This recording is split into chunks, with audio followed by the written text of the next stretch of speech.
Oh! Shalom, my friends. Shalom, my enemies. Ladies and gentlemen, what a delight. First of all, I need you to unmute your microphone, my wonderful, adorable guest. Her name is Kimberly Faye Greenberg, and you were hearing her sing not so much as herself, but as the character she plays and has played for several years now in various permutations, if I may use that word, and I may.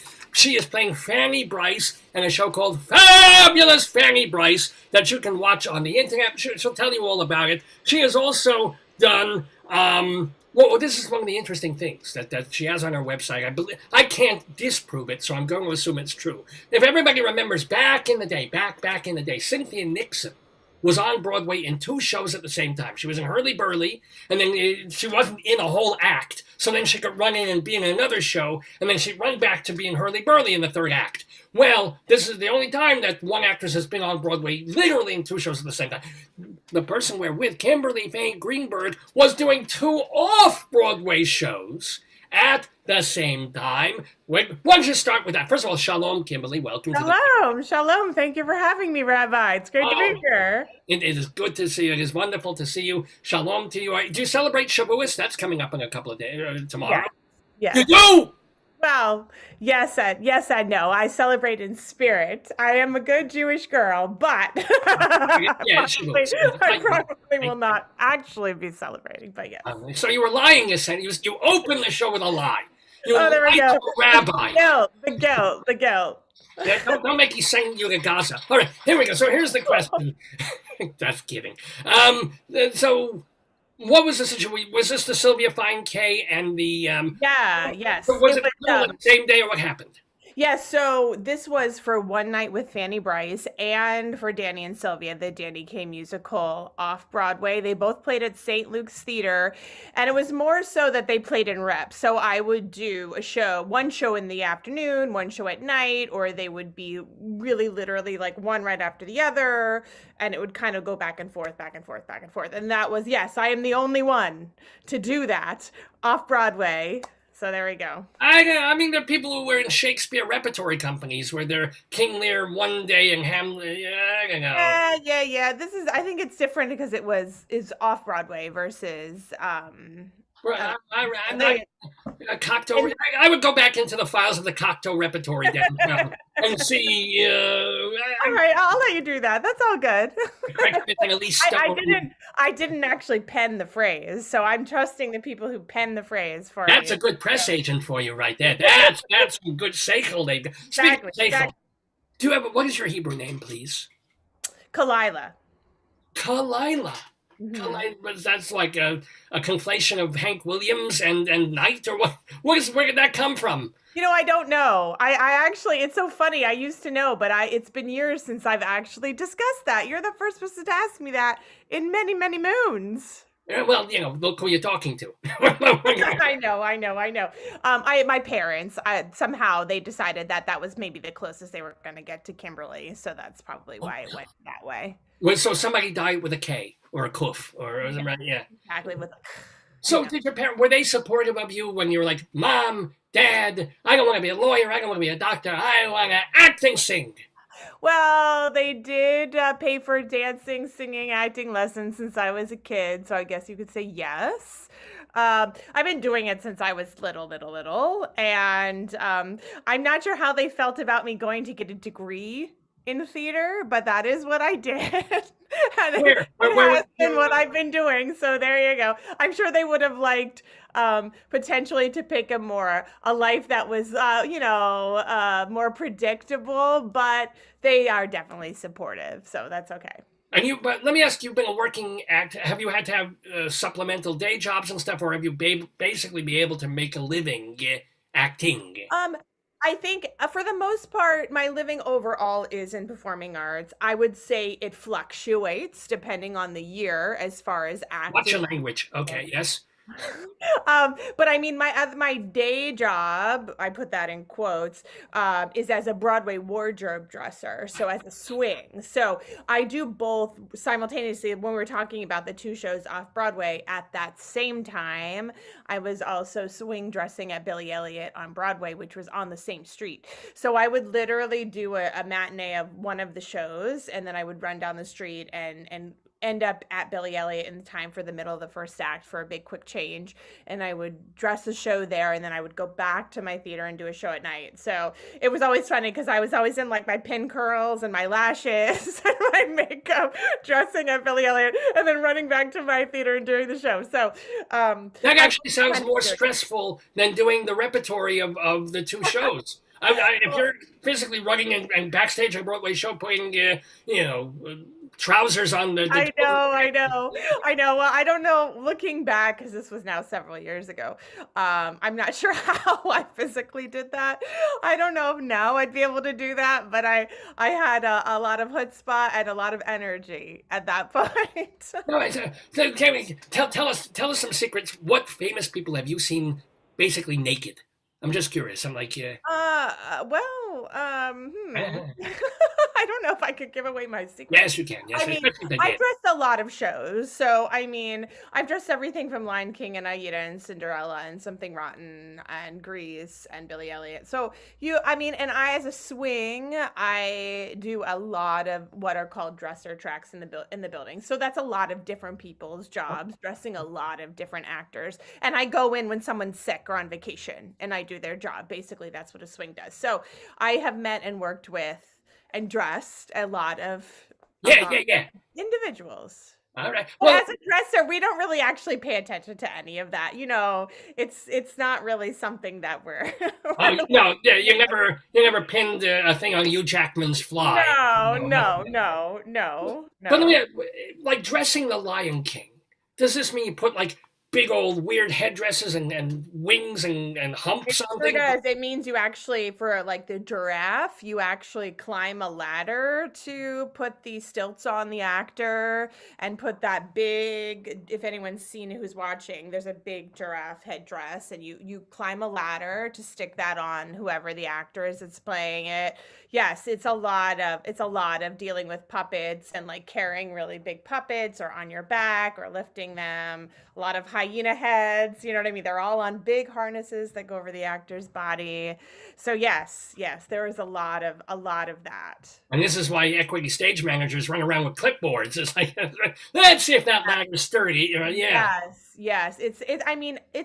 It's very physically demanding for the actors, but also for the dressers who are handling the costumes, depending on the show. It's a lot of lifting and carrying. I think people don't realize that, lifting and carrying and laundry baskets with lots of clothes and stairs, because people don't realize in Broadway houses there's no elevators. You could be climbing 6 flights of stairs potentially. Wait, you're not going up to the catwalk. You're not going up to where the lights are. Sometimes, and there in Tarzan, we had to go more, not up to all the way to the catwalk, but we had to go pretty far up because she drops off the ship. Is it in the beginning of the show? She falls, something like that. So you do climb sometimes you do climb. Wow. I'm so glad I asked this because this is so fascinating to me. It's like, by the way, we're talking with Kimberly Faye Greenberg, Broadway dresser, and we would be interviewing you even if you were only a dresser. But of course, you were also. What was like the first major acting gig, that whether it's in New York or elsewhere, that you booked?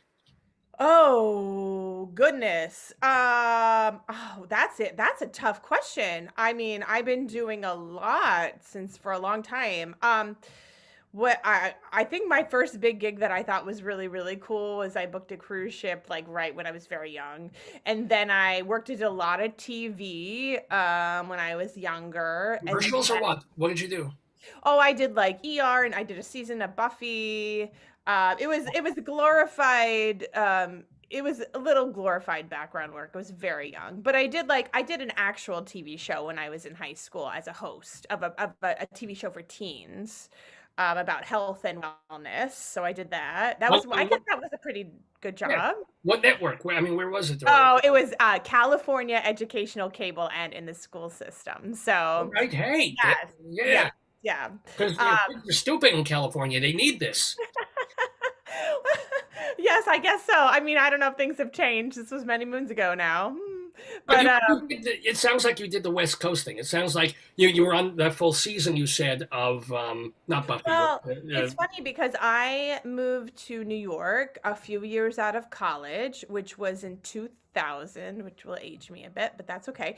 And then I was here for about 2 years, but then, well, a year and a half, and I was working, and then I ended up on a ship, and I was on a ship during September 11th. And due to the fact that a lot of the industry here had shut down, I went back to LA for about 8 months. And that's when I did a lot of that other TV, like I did a season of Buffy and things like that. Yeah. And then, but I was really heavily really at that point, and at that point I'm a little more broadly focused at this point, but as far as my acting, do all the things. But I realized that musical theater and theater was really where it was at for me, as far as working consistently and making money to live. Was So this theater rather than TV, rather than yes, and friends, right? right. So I came back to New York and again started working, and I have not left here since. I leave to go work and then I come back because that's a typical actor's life. But Well, so until we get to Sylvia, Kaye, and Fanny, what are some of the roles that you did and enjoyed doing before you hit on, aha, I can play Fanny Brice, don't you? yes, Yeah. Fiddler on the Roof I've done 3 times. Yes! Yes! One of my all-time favorite shows. I could do that show forever and ever. Like when you start to sing tradition, you know what I mean? You get the chills. It's really cool. What else have I done? I've done a lot of new plays that have gone on to be played again and again and again. I've played a lot of historical women. Everything from Lillian Hellman. I played Kathleen Kennedy. So if you look at my resume, besides what we'll talk about in a minute, which is Sylvia, Fanny, I've done a lot of that for many years, even before I was playing Fanny. So I've always kind of had this little niche that I've done that. Lots of, typical musicals that I've done, Dolly, and, lots of the standard musicals. In the regionals or? Yeah, in the regions. Here in New York, I've done, since coming back to New York after September 11th, with the exception of 2 or 3 jobs, most of my acting work is in the city, as far as like off-Broadway, off-Broadway, workshopping shows for Broadway, I do a lot of that kind of thing, as far as leaving town and then coming back. Has that been worth it for you to do, to kind of get a show literally from the base down, up off its feet, but then when it really happens and it goes to a major regional and then it comes to off-Broadway or Broadway, they go with other people? Does that like say tear you or? I've been lucky in the fact that almost everything that I have workshopped, I've been in as it's moved on. I've had a couple of my own blips of like, but it's so funny because the universe is funny. I have ended up back in the show. So I can't. Specifically, give me an example of when that happened. Oh boy. I don't know if I can give that away. Well, it's not a bad story. There's nothing. Well, no. I mean, there's just been different things. Even with One Night with Fanny Brice, I did. Was your show? Yes, I workshopped the show from the very beginning, but there was a quick blip where I wasn't with it, and then I was back with it when it opened off Broadway. So there was things where things happen that have nothing to do with me. It's just different. I actually have a story about this, because this is all about me right now. No, but the host of this program, the producer, Dave. Yes. He has a show that he does. He has a solo show called The Miracle of Long Johns. So a week or 2 ago, he was trying to pitch this to a bunch of producers. And he's saying, oh, it's a great show. They're going to love it. I'm going to say how wonderful it is. It's one man. It's easy to do on Zoom. It's easy to tour and all this. And so you're pitching one after another, like 12 producers in a half hour. And the thing that threw him completely, what question do you think 3 out of the 11 producers asked him. Who's gonna play you? Who's gonna play the role in your show? No, and it wasn't even that. It wasn't just because they knew Dave was the star. They knew that Right, he wrote it for himself right, to perform about his life. right, But they said, "Oh, do you have an understudy?" right. Oh, I'm like, or Dave is like, "What do you mean do I have an understudy? right. I'm playing The this. show. It's the show. Yes, I If know. you produce it, you find an understudy, Yes, and they'll yes, do it on Wednesdays and yes, Saturday night matinees." Look, yes. it's Dave's job to find an understudy for a show Right, he hasn't even done yet. right. Well, the show off Broadway wasn't my show, so that's different. That's a whole different thing. The show I have now. So there's many incarnations of Fanny. I don't know if we're ready to talk about that yet. Now we But are. okay, so initially, I'll start from the beginning. So we talked about Fiddler. I was doing a production of Fiddler in a dinner theater, and they were I love it. I'm sorry. It's just I know, and you can do anything in a dinner theater, but it's like, Papa, Papa, I'm marrying a guy. Oh no, Tevka. More? Can I have some salt? yes. Oh, completely, completely. That is how it goes. But dinner theater's a lot of fun because of that atmosphere. But they were going to do Funny Girl in the next season, and they had asked me to learn the role, so I could potentially play it in the following season. So I did spend a year learning the role. I was familiar, obviously, with Funny Girl. I grew up listening to Barbara. People had told me that would be a role. Sorry, Barbara, who? The Barbara Streisand. Okay, anyway. So funny enough, cut to a year later, I didn't get that job due to a series of circumstances. Again, things in my control or out of my control, whatever. But the work I put in actually helped because that actually led me to do the Kid from Brooklyn, the Danny Kaye musical, which was touring Florida. So I ended up playing Sylvia Fine in this larger scale Danny Kaye musical, which brought me off Broadway with Danny and Sylvia, which is a different show, two-hander show. Danny, Brian Childers, who played Danny, brought me into the off-Broadway version, which was great. Then somebody saw me in that show, and they had a show called One Night with Fanny Brice, which they wanted to workshop. So I spent a year workshopping the show. We made an album. We played the show at a theater in New Jersey. It went very well. And at that point in time, because I was in Danny and Sylvia off Broadway, we were able to open One Night with Fanny Brice off Broadway. Now there was a short stint between those two that the creative was going to go with another person who had a different set of credits and things like that. So, but it did nothing against me or anything, but it did work out where I did end up opening the show off Broadway. I had workshopped it. I ended up being able to open it. And that's how I became the one to do two shows at once.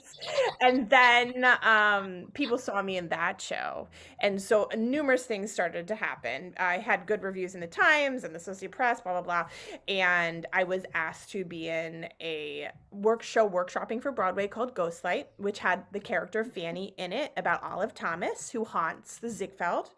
And then I was also asked to be in a show called Speakeasy Dollhouse Ziegfeld Midnight Frolics, which was at the Liberty Theater. Right. Yeah.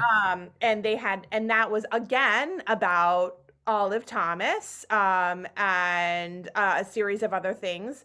And so there was Fanny in that show as well.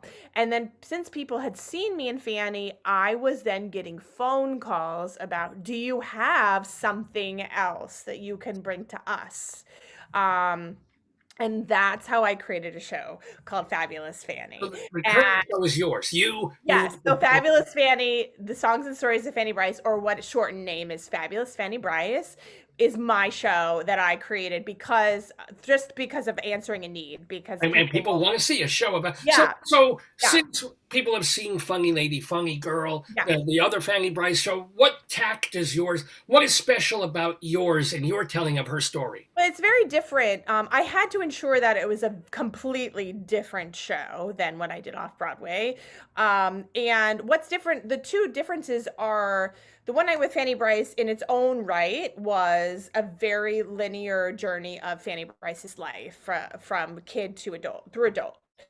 Yeah. My show is more driven in anecdotes and stories, Oh, but you also still get the information about her life, but it's not necessarily in linear fashion. It's also more so about more of a personal journey. And you know what I mean? Just her like, personal journey. yeah. It's not you reflecting on her. It's all Yeah, her personal journey, though. Yeah. yeah, well, I as Kim do reflect on her at the end, but for the most part, I am Fanny. It just is. It's just I basically had done Fanny in all these shows, and I knew how I related to Fanny and what interested me and what I felt worked in a portrayal of what I was doing. And again, I felt that I wanted to take a more personal tact of Fanny Well, with my. here's the thing, not to spoil anything, but just to give us a little taste, a little appetizer, if you would, because Jews love appetizers. What's an anecdote about Fanny Brice that you can tell us that would amuse or surprise us? Sure. Okay, so here's a little anecdote. So her mother was a seamstress for a time, and she used to make all her clothes and underwear as you would have done at that point in time. And she didn't know how to dance. So Fanny didn't know how to dance, and it did end up getting her fired from a job. From George M. Cohan hired her, and she got fired because she couldn't dance. And so when she was on tour with burlesque, she convinced the showgirls at the time that she would trade some of this underwear that her mother gave her for tap dancing lessons so that she would be able to dance and not get fired again. Cut to many moons later, and this is actually quite, I think, a very unknown anecdote. But it's fun to share with the audience in my show, is that Nick Arnstein, her second husband, went on the run because he didn't want to be caught by the police and arrested and put in jail. He'd already been in jail. He didn't want to go back to jail. And so she went into business with a former Ziegfeld Follies girl, and they bought a brassiere shop, where she went into business with this woman who owned a brassiere shop down on Second Avenue, again under the guise of like sewing and things like that. But she used that relationship as the place where she could then have phone calls with Nick while he was on the run, so that no one would know. That is, oh, I thought you were going to say she sent him homemade underwear to wear in Yeah, prison. no, but it's just a funny. It's a like a little Yeah. like you hear it pop up one time in my show in the beginning, and then it kind of comes full circle later on. Actually, I figured So the girls in burlesque didn't really need underwear, but that's a whole other, right, right, right, whole right, other right. thing right there. Well, I don't know. The it was probably not as risque. I was still risque, but not as risque as Not quite. today. But by the way, we also want to tell people very specifically how they can watch Fabulous Fanny Brice featuring Kimberly Faye Greenberg. So, shall I just send them to your website, Yeah, so KimberlyFayeGreenberg.com? tickets to watch. The show is currently streaming on Stellar Tickets, but you can go there, or you can go to my website, which is fabulousfannybriceshow.com, to find out more information. You can get tickets there as well. But the show is streaming because obviously due to the pandemic, I made a pivot. But also, it's going to be going back on tour in 2022. I have a show in Arizona in February, a show in Kansas in March. Are there Jews in So Kansas? there are a lot of Jews in Kansas. I'm playing at a wonderful theater called the White Theater, which is part of a JCC in Overland Park, Kansas. So a nice theater with a season, so it's very exciting. Yeah. Yeah, so we will be going back on tour, and you'll see those dates on the website as well. But easy access, watching from your home. It's a very great taste of my show. It's an hour and 15 minutes. It's a lot of fun, and it was named Best to Stream during this time. So But who gave it a Best of Stream award? Time Out New York, American Ooh. Theater Magazine, TDF, Gold Star, a few others as well. So I've been very blessed to have been on some Best to Stream lists. Let me ask you a quick question. Since you're, as you said, you're touring, will be in 2022 touring again, bringing this show to Kansas City, bringing the show to other places. It's a one piano accompaniment? Do you have a little bandy thing, or so do you bring the same person with you? Do you just have sheet music that you bring? Yeah, And so I have 3 people who can play my show, and depending on who's available, that's who comes with me.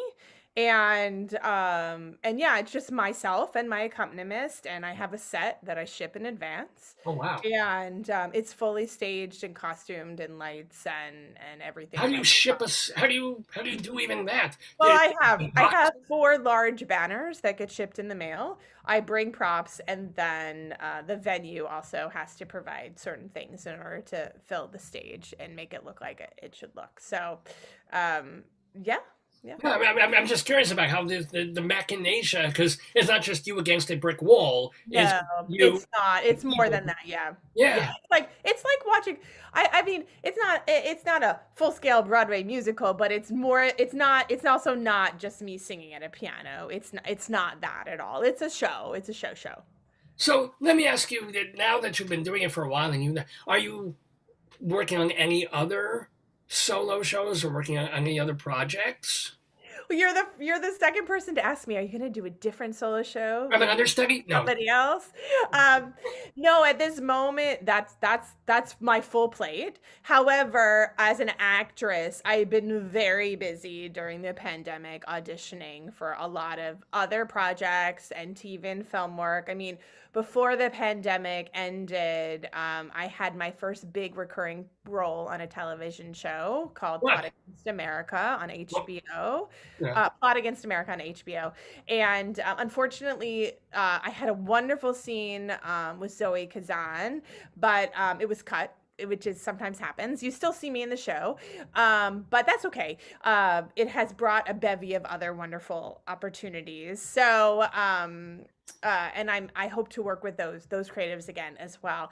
So who knows what that next thing will be, but there are a lot of things percolating, and who knows which thing will actually pan out. But I've definitely stayed very busy as far as an actress auditioning and things like that. And Fanny's been great because it keeps me not only feeling creative and learning new things as far as the streaming, but then it's also been great to have my kind of talent still out there during a time when things are kind of, there's not much going on. So Yeah, a few more weeks. I've got to ask because as you said, you've been a dresser for 20 years backstage. You've also been acting for all these years. And this time, do you have any, if not Scott Rudin stories, do you have any pre-woke bad time stories, even if you don't name names of things that no, you I mean, no. I mean, I've had my fair share of, being treated not so nicely, but like, unfortunately, I'm glad that the business is waking up to where we are. And I mean, I've certainly had my share of heartbreak when like I wasn't with one night and then I came back to one night and Fanny Brice, and I've had, well, that's I've just bad never, times. That isn't abuse. I'm talking in yeah, terms of no, I've been very lucky in the fact that no, I haven't. I mean, yeah, no. At this point, knock wood, that I have not. But I've been privy to, unfortunately, others who have, and it does exist. So, were you like when the Rudin news came out? Did you go, "Oh, finally"? Because you had heard from No, 10. I have never worked in. I don't even know if I've worked on a Scott Rudin show. Actually, quite honestly, I'm not one of those who is paying a lot of attention to all of that. I'm so busy trying to kind of stay in my lane. But it is a fact of the matter that there are Scott Well, no, Rudin. but that's almost more important in the sense that I sorry to hammer this home, but it's almost more you intimated that you've heard stories from other performers about Yeah. not him, but others, and they're not getting raked over the coals. They're kind of just sort of sliding on without getting called out. Yeah. That's Yeah. This business is funny. I don't know how everything will pan itself out. It's a tough thing at this point. I think the business is changing a lot in the fact that more people feel comfortable speaking out. I mean, as someone who hasn't experienced that firsthand, that's not something that I would be speaking out to, but I hope, and as we move into the future, that more people will feel like it's okay too. Actually, what would be really funny is if you did like a Karen Olivo, and he's like, I'm stepping away from Fabulous Fanny Brice because the author is an asshole. I'm not doing it anymore. Right. Just I hate the author. I can't I'm deal gonna with give it. myself a little slap on the wrist. Yeah. Yeah, well, there is something to be said for creating your own work. I mean, you know what I mean? Like, you're your own boss. But that's not to say that, when I have my own work, that some people go, oh, that's cute. Do you know what I mean? Like, that's cute. So there is that too. You know what I mean? Like, You and don't I get the gold star from, oh, they're recognized by Hartford Stage. Oh, this was done. And it's like, no, oh, it's your little, you wrote it, you did it, yeah. it's your vanity. Yeah, and there is that as well, which I've had to climb some hurdles over as well, especially during the pandemic. And with my show, it's been because my show was taped before the pandemic, and luckily I had a great video of my show. Okay. And then it's in front of an audience, it's in a theater. I call it Hamilton without the $1 million budget. But like, it's been even my struggle to be able to be like, folks, I'm not singing in my living room. You're watching a real show. Do you know what I mean? When it could be, oh, that's cute. Oh, that's cute. You put a little show online. No, I didn't put a little show online. You know what I mean? Like, this has been around for many years. So I mean, it's because I think too, so new, people don't know what to make. People have certain ideas of what certain things are. So we all have our hurdles that we're struggling with. Yeah. Well, yeah, my hernia. That's the thing. Did you ever have to put on somebody's hernia truss backstage? Did you ever have to put like no, a special undergarment? No, luckily no. Speaking of tough times, how has COVID, aside from the performing, how has COVID been for you for like a year and change? It's been up and down. I will say I've had certainly my days of like, oh, this is not good, of like massive stress. I think in the beginning, it took me about 4 months to really kind of settle in to some sort of routine, and like, it's going to be fine. All's going to be fine. We're going to come back. But I also will say that the one wonderful thing about COVID, which I started to kind of reiterate in the ether of online right away, which was like, oh, I finally have the time to do the things that I've been talking about for a long time. And so and luckily my brain has always been very self-sufficient, and I've always kind of been doing a lot of things.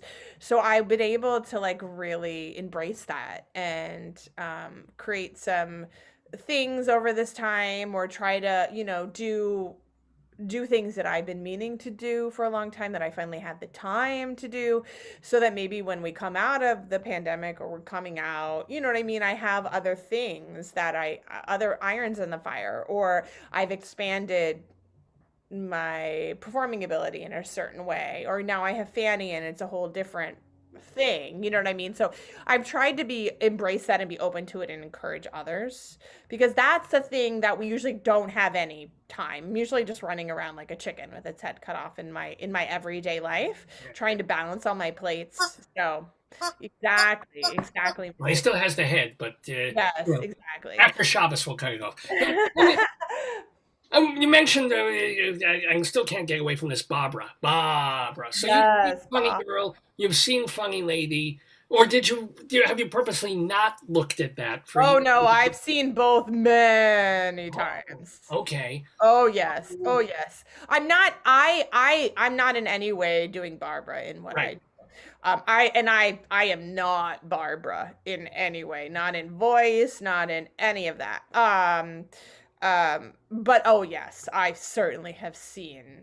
I love Barbara, and I have seen both movies many times. But did you have to sort of get away from, and even the storytelling of the movies, just to do what you had to do? And not to mention the other Fanny Brice play you were in by someone else, that, just to clear up and read a book. I mean, I guess you worked from a biography, like.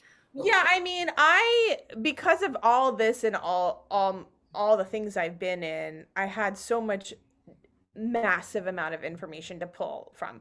But then I also was able to read her unpublished memoir, which is available to the public to read. Annie So it's Brice is not not like not Barbara Streisand's Fanny's, right? yes, Yeah. yes, yes. So I was able to read that, and a lot of like her biographies are based on the unpublished memoir. So it's public information. You just have to go read it sit in the library where it exists and read it. You know what I mean? So like I was able to find some more interesting little tidbits that I was able to use. But again, I mean, everything in my show is based on fact, and I aim to have so much love for her because I really want to just like continue her legacy in a very positive way, because she deserves to be remembered for years to come. But I don't know. I don't feel like I I I don't feel like I had difficulty finding my own way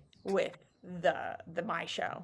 But again, it wasn't an overnight thing. It took about 4 or 5 years for us to have a solid, Oh what wow. we felt was the solid show. I mean, we took about 6 months to write the first version. I wrote it and had my director also helped to tweak it, and it was very much a collaborative effort. And then Who we is the did the director? You could name the Brian Childers, who was my dad. Okay. okay. Oh, And yeah, so he's also a director, and he knows me very well, which was why like that was such a great thing to have him, because he also knows me as a human and as a performer and what would actually like come out off the page. And we started doing it, but then we continued to make tweaks until we felt like we had what was serving me and the show and Fanny best. So I mean, it wasn't like we just had a show. It took like 4 or 5 years for it to become what it what he is now. Let me yeah. ask you in terms of process and in terms of this takes time and this and to get there. You also teach and coach Yes. performance. So Yeah. what are the things that you end up telling your students over and over again? Like what are the main things you need to get across to Well, go into this crazy business? I'm more of a business coach. I don't coach acting. I coach the business of being an actor, or working as a dresser or producer, or whatever, like Hmm. cover letters and resumes, getting agent, creating your own show, things like that. So, but my thing that I preach is you really have to embrace, and I know this sounds so cliche, but you really have to embrace your own unique you in this journey and find your own niche, because you want to be like one of five or one of 10. You don't want to try to be like, do what everybody else is doing, or try to be like your idol, or try to be like so and so, because then you're kind of not standing out as you in any way. You want people to think of you for you and call the I phone to ring spent for you. so many years trying to be Paul Muni, and it did not work. And then I tried to be Molly Pecan, and that worked out even worse. Right, right, right, right, right, right. I should probably stay Rabbi Sol. You should, yes. But I mean, I found like it just remains to be said again and again and again. And because I think people are so scared to like be like, well, I'm like this and these are my flaws and these are the things I do well. And I'm like, but that's what makes you really unique and interesting as a performer. So you need to embrace that.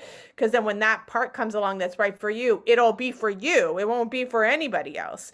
And that's what's important. But then I also preach this, and this is what there are no rules. So, there are preferences of what people or casting directors or auditions or things that people may want to see or not have you do, whatever. But there's no rules in how you approach your work. I mean, as far as how you study your lines, there's no rules as one linear way and how you can go about achieving some goal or another.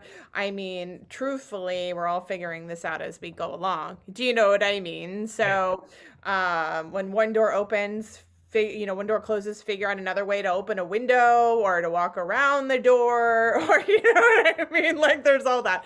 So those are my big things that I preach. And then I preach work smarter, not harder. Like ask the people around you who have already done what you want to do, how they did it, so you don't spend 10 years spinning your wheels. Oh God, I've spent 50 years spinning my wheels. They're still spinning. What can I tell you? I've spun my wheels for many a year or two. So I now take my own advice because I've learned. What people should do is spin their internet keyboards to Fabulous Fanny Brice Show. Doctor, could you make that line a little bit longer? Give me I know, Fabulous right? Fanny Brice Happy Good Time Jewish Show. Doctor, Fabulous Fanny Brice Show. .com, and Brice is B-R-I-C in case you don't know. Yes, B-R-I-C-E, and Fanny is F-A-N-N-Y. Well, I know about my Fanny. Everyone knows about Yes, me. yes, and your Tookus and Fanny. There you Yes! Yeah, that's it. Should be a fabulous Tookus Brice. Hey, see, that's my business advice to you. Don't say it's on Stellar or where the tickets that you can get, and it started a couple of days ago. It's a once-a-week showing, right? It's not... So I've been streaming it since July, but it's not on demand. So you must pick a date time, and you must pick a time and a date to watch. And I usually do between 3 and 4 streams a month. The next one is tomorrow, Sunday, for all of you who are watching it today, Sunday at 7 p.m. Eastern time. And then you can find shows right now through the end of June on the website to purchase a ticket. On that fabulousfannybriceshow.com. Yes. Also, we should guide people if they want to know more about you overall. Kimberly Faye Greenberg.com, and you put an E on the end of Faye, like Alice Faye. Yes. Kimberly Faye Greenberg, and there's 3 E's in Greenberg. There's no U in it. Kimberly Faye, God damn it. That's true. Kimberly Faye no Greenberg. U in Greenberg. Yes. Now, yes. Kimberly, please, it's delightful having you. I'm asking you to stick around for a moment or two. Oh, no, we just lost. Oh, now we have 2 people. Yes.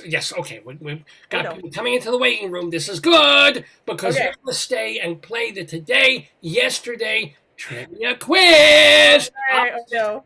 Friends of the neighborhood, Fred Cleaver, Wendy, Highby, and David Sheward, as well as the host, the MC, Dave. So I'm going to have to go away, but I want to wish you... It was lovely meeting and talking with you, Rabbi. I loved it. Oh, good Shabbos too. Don't go away. We're going to play a little more of you, so don't freak out. You're not in an echo chamber. This is just singing. And we're going to do the most... Oh, how come... Oh, I hate this iTunes with the thing here. Let me do this again. Ah, damn it. All right. And even worse, this is a very goyish song from the guy who wrote Nonsense. Everybody listen to the delightful Kimberly Faye Greenberg.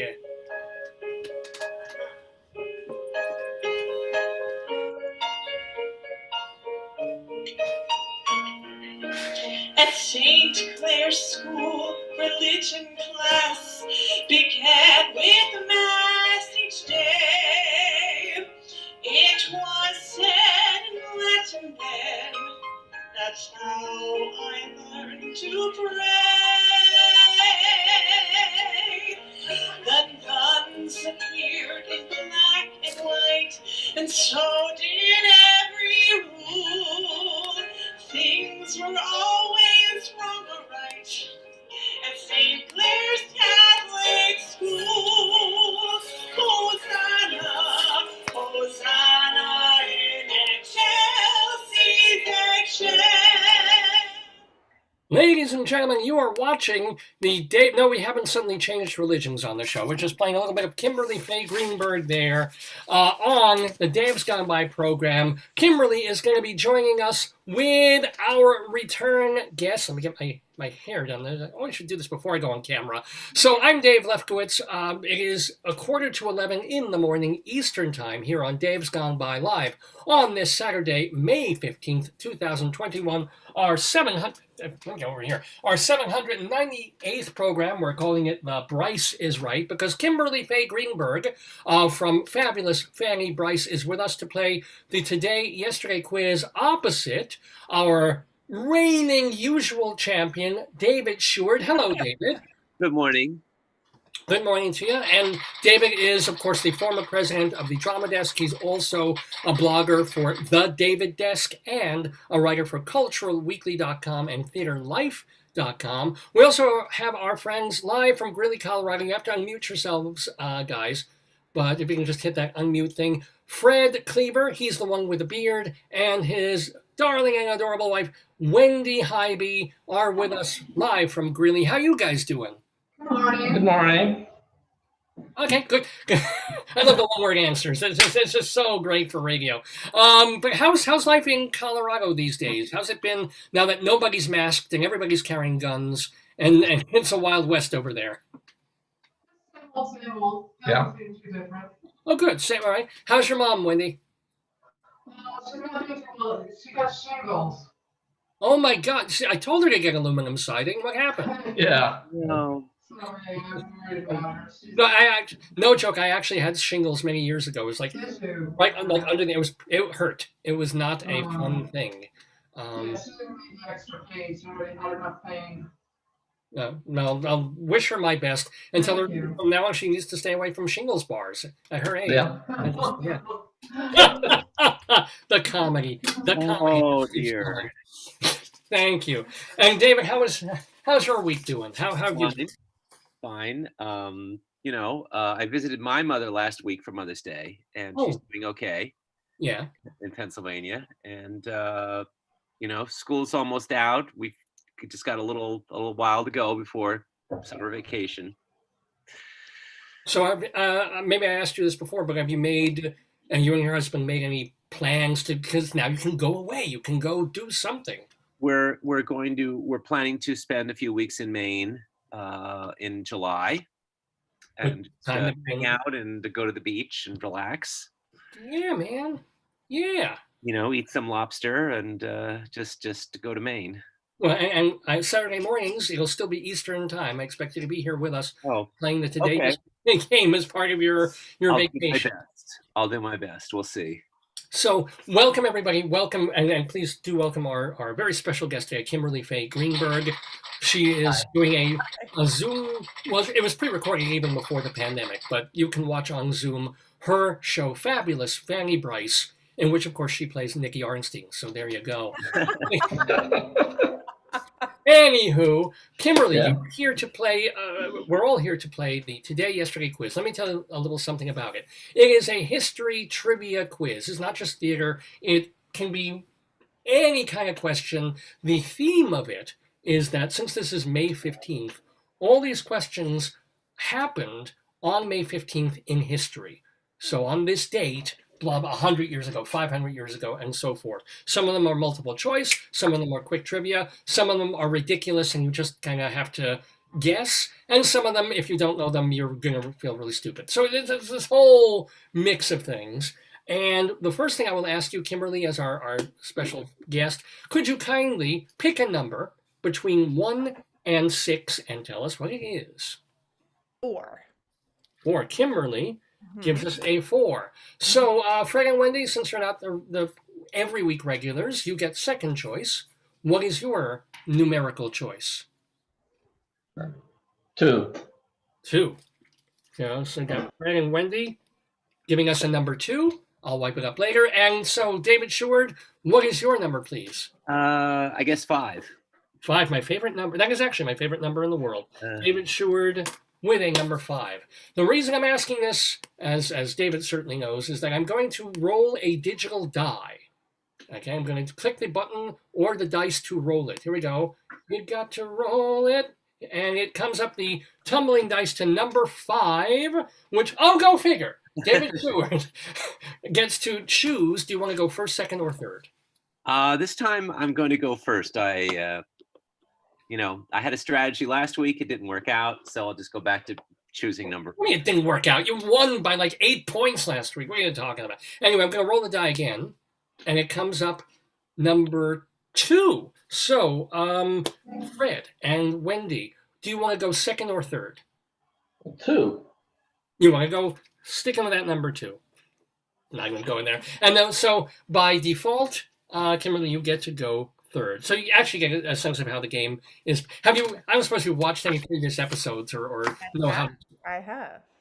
Oh, we have a ringer here. Look at this. No, no, not a ringer. So here, expectations. Well, thank you for actually taking the time to watch the show. You get extra. She gets 5 points. No, just kidding. So here's the deal. There are going to be 9 questions plus a tiebreaker if we need one, but we all do the tiebreaker. Oh, and you all have a pen and a piece of paper. I should always include that in the. It can be scrap, like little piece of crap paper.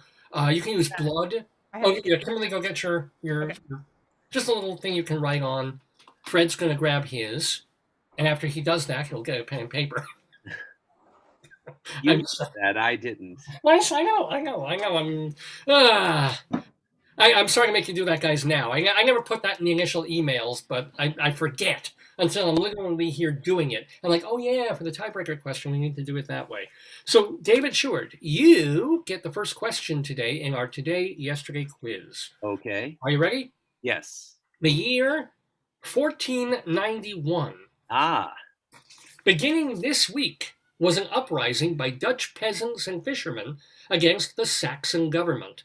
They lost, and more than 200 insurgents died over a 2-year revolt, named after what 2 things? Multiple choice. Is it water and earth, house and stock, blood and trout, cheese and bread? I got kind of distracted because I thought you said 200 sturgeons died. Might be a little fishy if they did. No, I don't know. I don't know. If you slip me a fin, you'll win the game. Right. So in 1491, a year before Columbus, right, in Holland, or what is now Holland, there were a bunch of poor people, and they rebelled against their overlords. And it was over 2 things. Is that it? Well, they lost. More than 200 of them were killed. But their revolt, which lasted 2 years, was named after what 2 things? It was called this kind of revolt. Was it A, water and earth, B, house and stock, C, blood and trout, or D, cheese and bread? Well, cheese and bread sounds the most logical because, they probably wanted to eat something, and I'll go with cheese and bread. Is that your final answer, David Sheward? Sure. Well, David, it proves that you are very well bred. That is the correct answer. Cheese and bread. Nice logic there. Go figure. David is on the board and leading the game already with 2 points. Oh, I never mentioned, you've watched the show, but you know that each question is worth 2 points if you get it right. No penalty if you get it wrong, but somebody else gets to steal the question if you get the question wrong. So, Wendy and Fred, are you, thank you so much, ready for your question? Yes. Yes, here we go. The year 1536. So we've moved so much far up in the calendar. 1536 is also a multiple choice. Anne Boleyn, the Queen of England, goes on trial today, accused of several crimes. 3 of the following 4, in fact. With which of these was she not officially charged? A, witchcraft, B, incest, C, adultery, D, treason.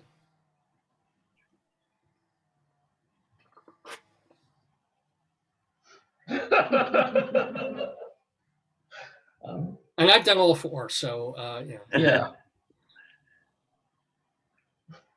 I'll read the question again. It was 1536 on this day, on May 15th. Anne Boleyn, the Queen of England, goes on trial accused of several crimes. 3 of the following 4. With which of these was she not charged? Was it A, witchcraft, B, incest, C, adultery, D, treason? Oh, I think treason. I think let's go with witchcraft. All right. Witchcraft. Is that your final answer? Yes. I'm hitting the wrong thing here. Yeah. Well, sometimes you pick an answer and you're not sure which. But this time you were. It was, in fact, witchcraft. She was... Yay. Yeah. Really? Well done. What happened was she had been... There were rumors about her and she was accused of it, but it was not part of her official indictment of, they didn't put that in the laws or anything like that. I thought there was a scene in Anne of the 1,000 Days where Richard Burton says she bewitched me into marrying her. No, but it was, but it wasn't official. I thought she was officially accused of witchcraft, but okay. No, that was just in America we did that, not over in England, I guess. And she was beheaded 4 days later, so she did not did not make it there. So, speaking of people being ahead, we've got David Sheward and Fred and Wendy tied with 2 points apiece. But Kimberly, you haven't even gotten your question yet. And you get my favorite question. Okay. And this is also a multiple choice. This is my favorite question of the week. The year 1718. Today was a big day for James Puckle. I'm sorry. It's just the name. James who? James Puckle. Oh, I thought you said James Popcorn. I thought you said popcorn too. James Puckle. He took out a patent on this invention. The Puckle what? A, engine. B, wagon. C, gun. D, calculator. Oh. Questioning for Puckle. Yeah. Wow. And what year was this? 17 something? 1718, on this date, James Puckle took out a patent on this invention. Was it A, engine, B, wagon, C, gun, D, calculator? I'm going to say gun. Any particular reason? I don't know. I feel like, well, I don't know. I feel like maybe that's when they were sort of coming around because I feel like we had guns in the 1800s. Well, so is that your final? I have no rhyme or reason. I think gun sounds right. Yeah, you weren't born back then, but so Yeah, that is your final. You're going to go with the Puckle Gun. Yes. Well, you're coming in with a bang because that is the correct answer, Kimberly Faye Greenberg. Wow. See, it pays to watch this show and get. So, by the way, and I tell this to all the new guests, is like, if you even get on the board in this game, you should be really proud because it's not easy. You are on the board with everyone else. Let me tell you a little something about the Puckle Gun.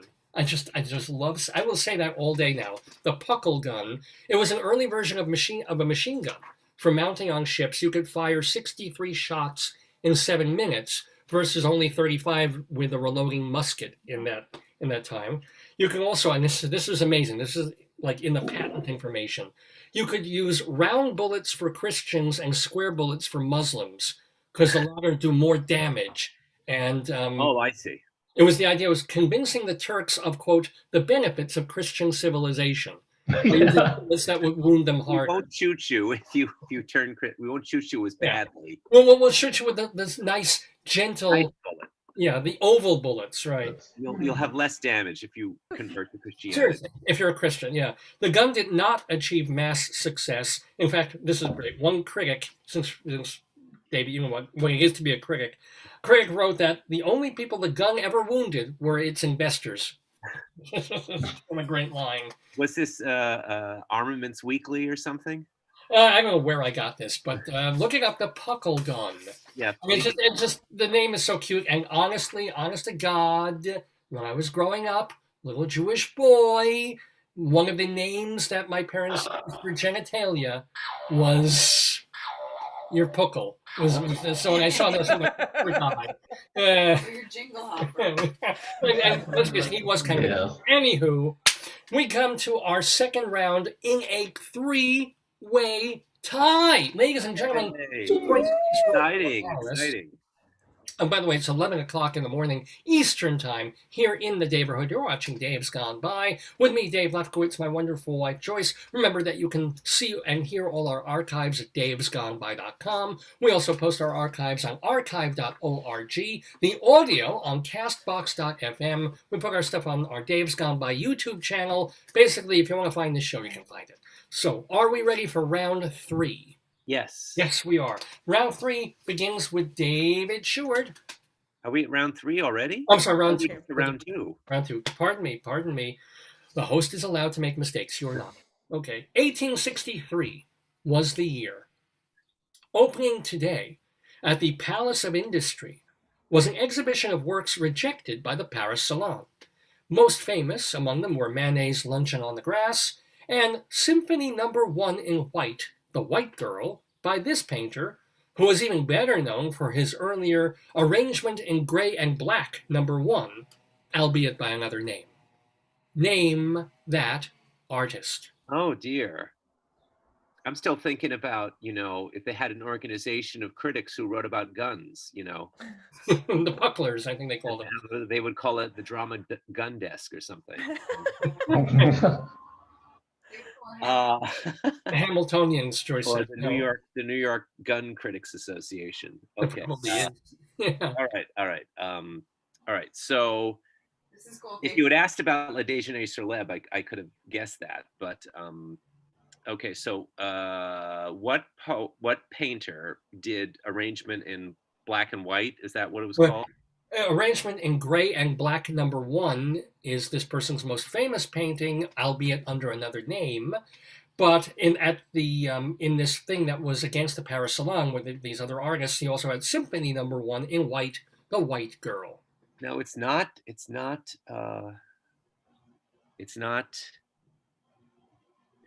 Seurat, because he was later, and then they wrote a musical about him. Really? Did they? It's not. By George. It's not Manet, or maybe it's Monet. Now, who was the one in your answer? No, the most famous among the paintings in this other thing was Manet's Luncheon on the Grass. Okay, that was Manet. Manet. So maybe it's Monet. I'm gonna guess and say Monet. Is that your final answer? Yeah, I'll say Monet. Well, show me that Monet. That is not the correct answer, I'm afraid, David Sheward. So Right. we have a steal opportunity. I'm going to roll some dice. Here we go. First time I'm doing this today. And we come up with a number 3, which is closest to Fred and Wendy. So Fred and Wendy, you can try and steal this question. Do you need me to read it again? No. No, we're good. Okay. You know the answer? No. Oh. Oh. Then I will say Whistler. Ooh. Is that your final answer, though? Yes, it is.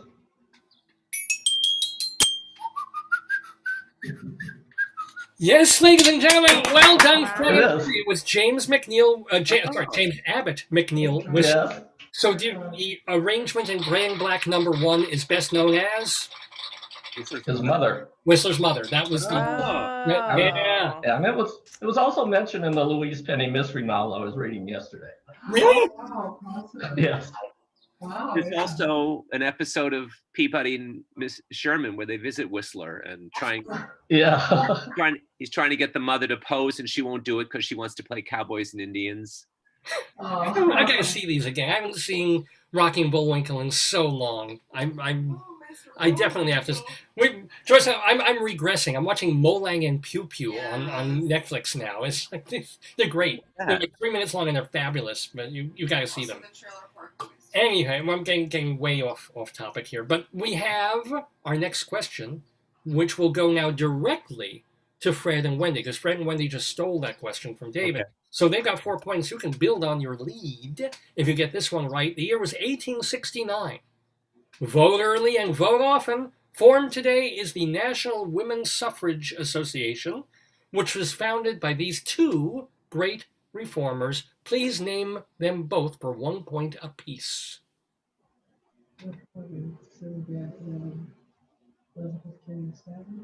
Okay. Tell it. I'm afraid I'm not with them. Susan B. Anthony, Elizabeth Cady Stanton. I think a little hard to hear, but I think you said Susan B. Anthony and Elizabeth Cady Stanton. I Is that did. correct? Yeah.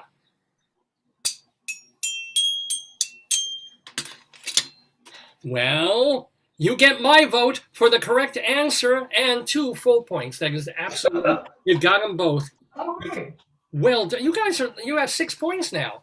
This is terrific. Well done.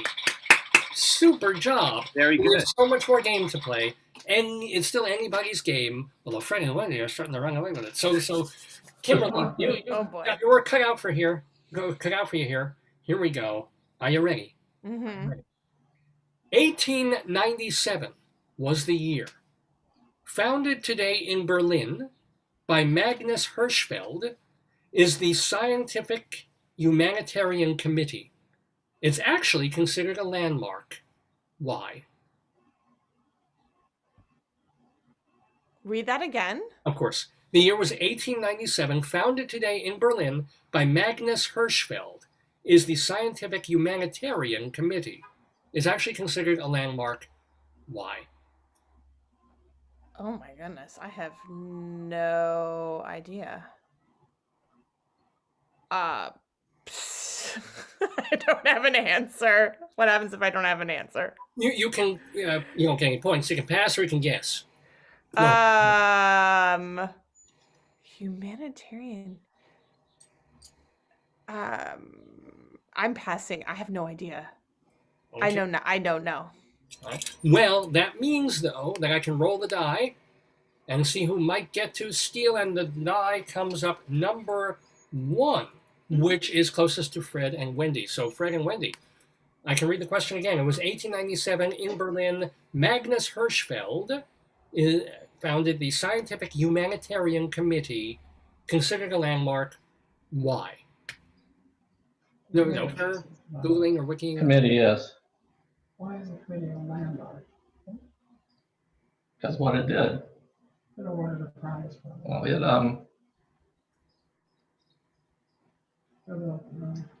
I think, studied homosexuality.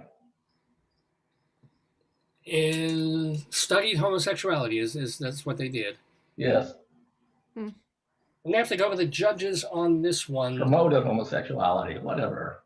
Let me see it. Let me see it.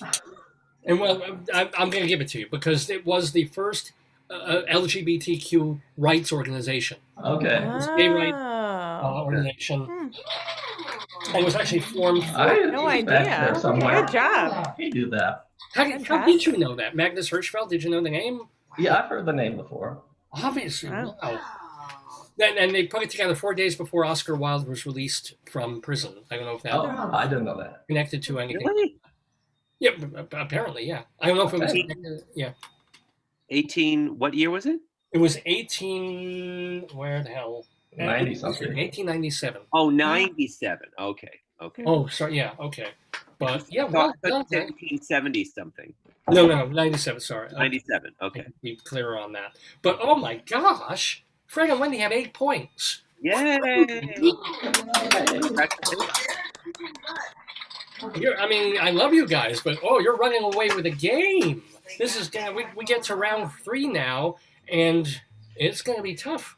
You've got a tough road to hoe, but maybe you can do it. David Sheward, our third round begins with you. Go ahead. Did it?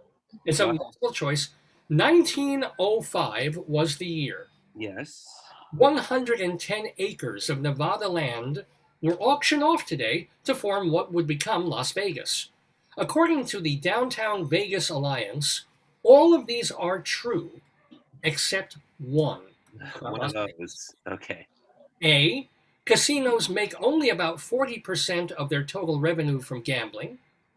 B, Las Vegas averages about 4 inches of rainfall every year.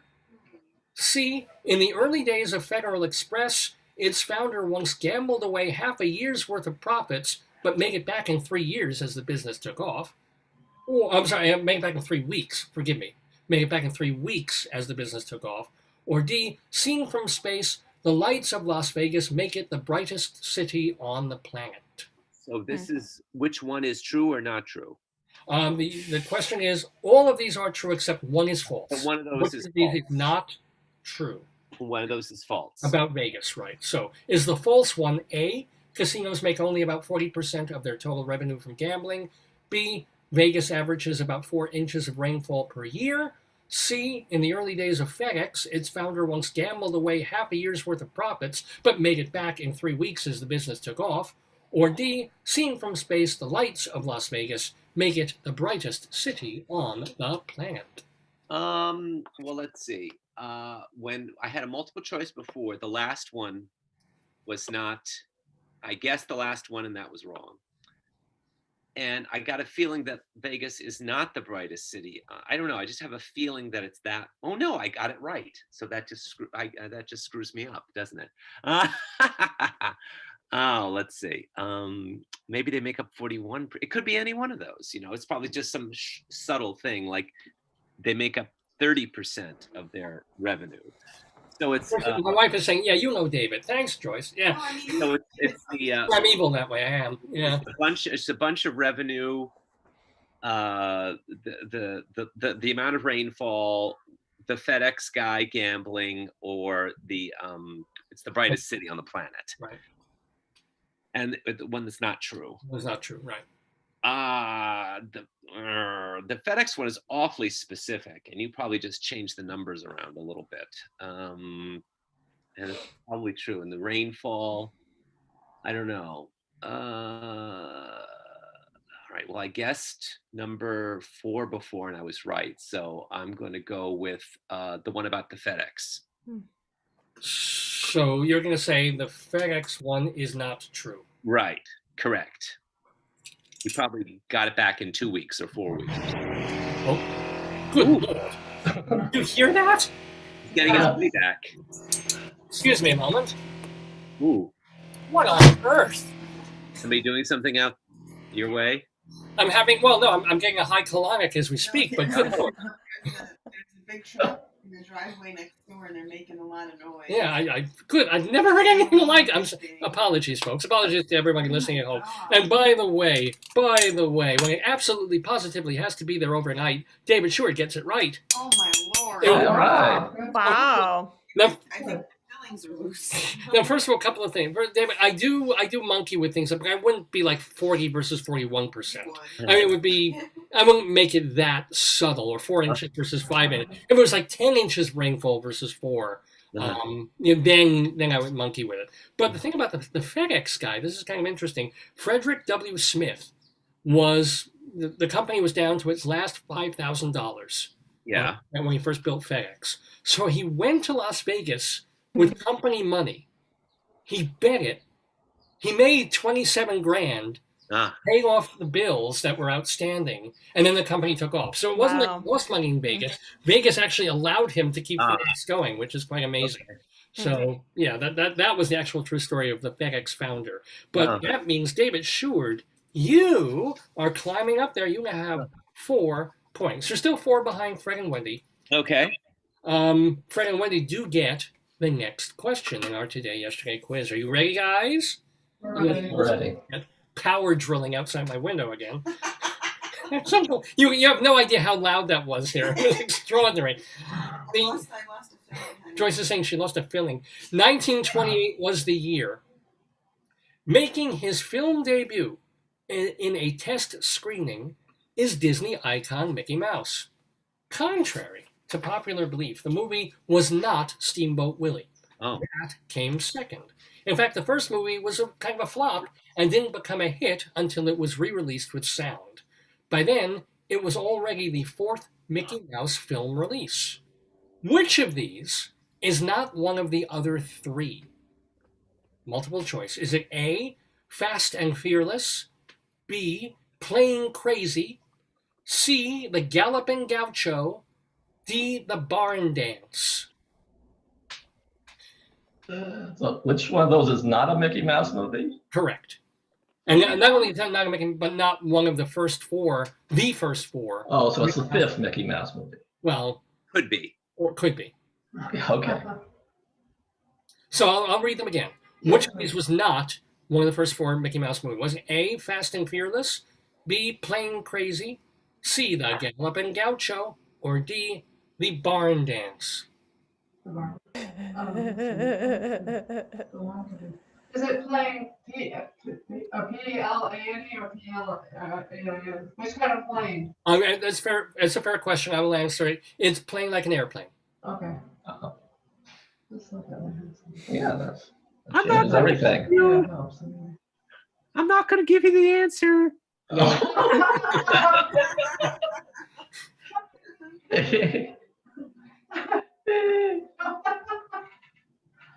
I think it's Fast and Fearless. I have no idea. Okay, go for it. Fast and Fearless. Fast and Fearless. Fast and Fearless. You're saying letter A, Fast and Fearless is not the actual whatever. Yeah, I did that one later with Vin Diesel. Is that David? Yeah, of course, Oh, of course. Lord, David. Well, you are fast, fearless, and fabulous because you got that question right. That is not, and I made that one up. That isn't a Mickey Mouse movie at all. The first Mickey Mouse film was in fact Playing Crazy, Mhm. the one that was silent, and then they released it as the fourth film with sound, and it became a hit because Steamboat Willie was the big hit. So there's Mickey. Mickey, do you know Fievel Mousekowitz? Since we're talking Jews and stuff, do you read him? Yeah, but they wouldn't let me in the country club.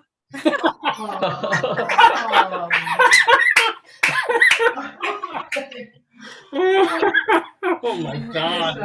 Yeah. We got in a fight because Minnie wanted to marry him and her parents didn't approve.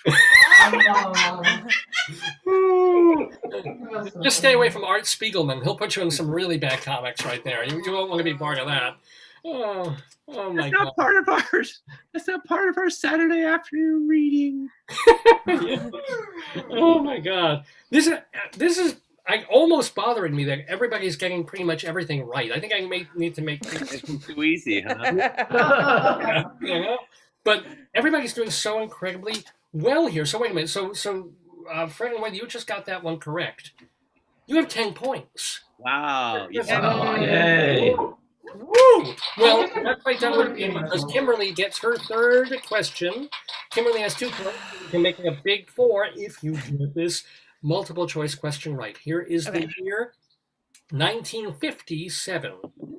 Though no longer a superpower, England did have atomic and hydrogen bombs that they began testing today in various Pacific islands.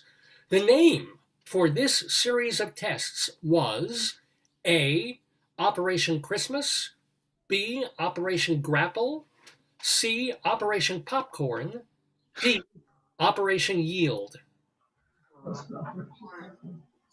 Oh boy, I either think it's B or D. What was B? What was the? I'll read them again. So, Yeah. so England was doing testing today in various Pacific islands, atomic and hydrogen bombs. Right. The name for this series was A, Operation Christmas, B, Operation Grapple, C, Operation Popcorn, D, Operation Yield.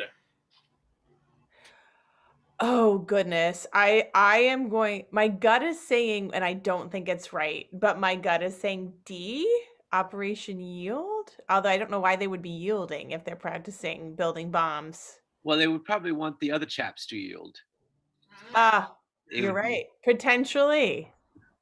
Okay, so I say that's my final answer. Final answer? You probably should have put a stop sign on that answer because it is not correct. Oh well. David, you threw me off. I'm just kidding. Because also, a yield is like a payload, isn't it? I think that also. Oh, yeah. I don't know. Is it? Okay. But so it could have been, but it's not. So I'm going to roll the die, and we come up with the numero tres, which is closest to Fred and Wendy. Oh my God, Fred and Wendy, you can really just take this thing to town here. Do you need me to read the options again of what England was doing? It's A, Operation Christmas, B, Operation Grapple, C, Operation Popcorn. Yeah, no. Yeah, no, it's not. Okay. I don't know. There's a Christmas island somewhere in the area, so I'll say Operation Christmas. Is that your final answer?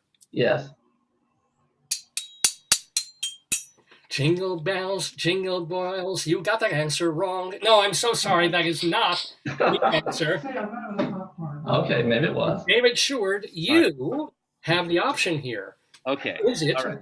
Was England doing? I do apologize about that because I thought it would make sense because the British are so polite. They would say, Okay. please you,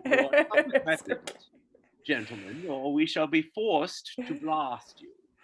All right, so it can't be popcorn because that would be too much of a coincidence because popcorn is the answer to the James Brown. That we had all those weeks ago.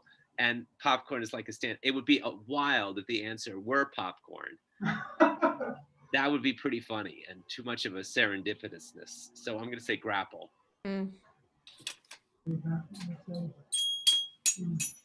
Ha! You're right. It is grapple. Get down. So, David Sheward, you get 2 points on that. So here's the deal. We will do our tiebreaker question, but there's no tie to break. Our winners this week stealing the Is that it? We had all the rounds already? Yeah, those 3 rounds before we get to our final. It went didn't it fly today? It was great. Yeah. Because our guests have been so wonderful. But it's David, Fred Cleaver, and Wendy Highby, Friendy, walking away with 10, count them, 10. Woo. 10 points. David Sheward in second with 6 points. Kimberly Faye Greenberg on the board with 2 points. I told you that's pretty good. But get your pens and pencils ready, because if I'm taking my time out of my week to write this questions, you're damn well going to answer them. So we have one more question just for funsies. And instead of saying them, when I do it, you write it down. And then I'll give a 3, 2, 1, and you put it up to the camera at the same time. Okay. Get your stuff ready. Popcorn. Get your popcorn. This was a fun one. Yeah. He's my man. That's Fanny Brice.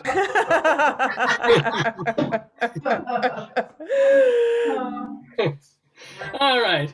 The year 1981. Okay, so May 15th, 1981, in their third and final TV movie reunion, airing tonight, the shipwrecked passengers of the SS Minnow have converted their uncharted desert isle into a vacation resort. It's a lucky break for this group of athletes whose plane makes an unscheduled landing there. Name that team. That's an easy one. Maybe. Oh, Lord. Let's face it, may not be so easy. I could shatter the answer. You should chat me the answer. That'd be great.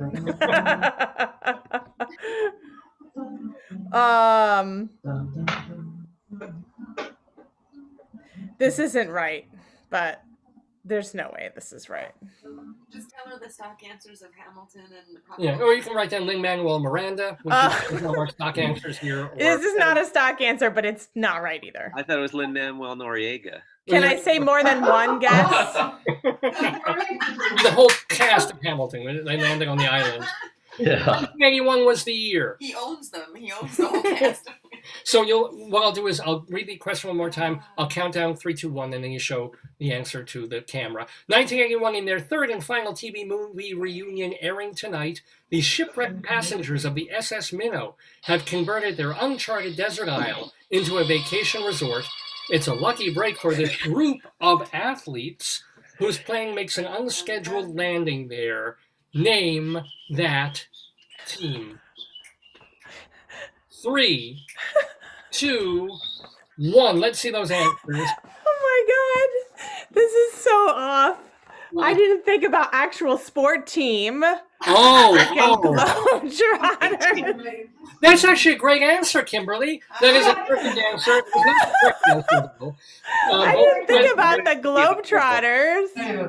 Yes, it was the Harlem Globetrotters on Gilligan's Island. That was actually a thing. I didn't realize they were on Gilligan's Island. Yeah. I didn't remember that. And if you actually want to see basically the greatest thing that has ever, even that kind of built on that idea, if you go on YouTube and you look for Saturday Night Live, I totally didn't know that. Michael did a cartoon called The Harlem Globetrotters Meet Ladysmith Black Mambazo in Space. It's the greatest thing ever. And I actually think on that episode, Jim Backus was too ill or something to do it. So instead of Mr. Howell, they had his son. Oh, yeah, Thursday Howell the Fourth was on there, and also and Ginger was already. They had a different Ginger, I believe. It wasn't. Interesting. King Louise. I actually a funny story. I was meeting a friend of mine to see a show, and I went to see him, and I greeted him in front of the theater. I said, "Oh, you look so lost here. You look like you're stranded." And he said, "Stranded? Guess who I just saw walk into the theater? Tina Louise." Because she was stranded on a desert island. Yes, an uncharted desert isle. Yes, for Gilligan. And by the way, and our love still goes out to Marianne, who was on this program a couple of years. Well, Oh, not really? that recently because she's been dead, but before she was dead, she appeared on this program, and she was very, very nice. Oh, really? Yeah. And if you want to know about that, folks, go to our archives, davesgoneby.com. And speaking of archives and places to watch things and see things, let's remember that you can read so much of David Sheward at the David Desk. That is his blog. What'd you blog about this week? Any more Carol Burnett, or did you move on to? I'm just going to put together a list of what Broadway shows, because there've been so many announcements. I'm finishing up an article on when the shows are opening and what to expect, and sort of a calendar of all the various shows and what the Broadway season will look like. Yeah, right. It's amazing. I mean, in 1 week, over the course of a couple of days, it's exploding. Like, we're back September 14th. We're back October 9th. So, and is that one for the blog as well as Theater Life and I'll put it on in as many places as I can. Oh, okay. So it'll be the same in theaterlife.com, culturalweekly.com, and the David Desk blog. Yes. David Sheward. Look for SHEWARD. David Sheward. Now, Fred and Wendy, what have you guys been up to? The semester's over, Wendy. You should be thrilled. I mean, you're there all year long, but the semester's over, so that's kind of cool. Oh yeah, well, packing up my house because they're gonna carpet my office. You're gonna carpet the house? Is that true? What? No, carpet the library. Carpet. Wow. Okay, cool. So that's isn't that fun, boxing and unboxing for weeks on end? Yes. I mean, yeah. I worked in a library for many years, and one of the things we had to do was shelf moving and shelf reading, and it was just like taking out of. Those are heavy. Yeah. Oversized makes me the weight of a volleyball. I'm sorry. Something about volleyball. I missed it. I couldn't hear. Those are very heavy. Heavy. Yeah. Well, yeah. Oh. So, and Fred, what's up with you? What you been up I to? don't know. I was just remembering a story about my mother. One of her favorite stories she liked to tell. Sometime in the 1940s, a friend went to Los Angeles, and they were in the audience for the Fanny Brice's radio show. Oh, wow. Yeah. That's very cool. Your mom, back in 1930, whatever it is, 1940 sometime. Yeah, that would make sense. She was in the audience for a Fanny Brice radio show. That's very cool. That is, wow. Did she have any other memories? She mentioned it, but were there any stories? Not really, no. Yeah, I don't think I could ever track down which show it was. Yeah. Did she do Baby Snooks? Yeah, I think that's what it was then, yeah. Yeah. Wow. Speaking of Fanny Brice, of course, we want to thank our very, very special. I put a link in the. Oh yeah, Joyce, my wife is saying that she put the link to. Did you do the KimberlyFayeGreenberg.com or the other website, which is I wrote it down. Rabbi Sol. FabulousFannyBriceShow.com. Fabulous Fanny Brice. It won't even fit in a browser for crying out loud. I'm sorry. It's just the way it goes. People can already book to say, as you say, it's not like just on demand, but you're doing it a couple of times a week from now until the end of June. And yeah, it's like 3 or 4 times a month. So about once a week. Yeah. Oh, sorry. Yeah. People can book it by going to Stellar Tickets, or the best way is FabulousFannyBriceShow.com. Yep. To find out more about you, KimberlyFayeGreenberg.com. It remains for me, first of all, to thank you so much, Kimberly, for tolerating Rabbi Sol, putting up with me as well. Well, thank you for having me. Thank Rabbi for me as well. Sunday. What's that? Sorry? On Sunday, break a leg. It's Yeah. Oh, yes, tomorrow. Thank you. Tomorrow. Break several legs. Break I will. femurs, especially. Okay. Oh.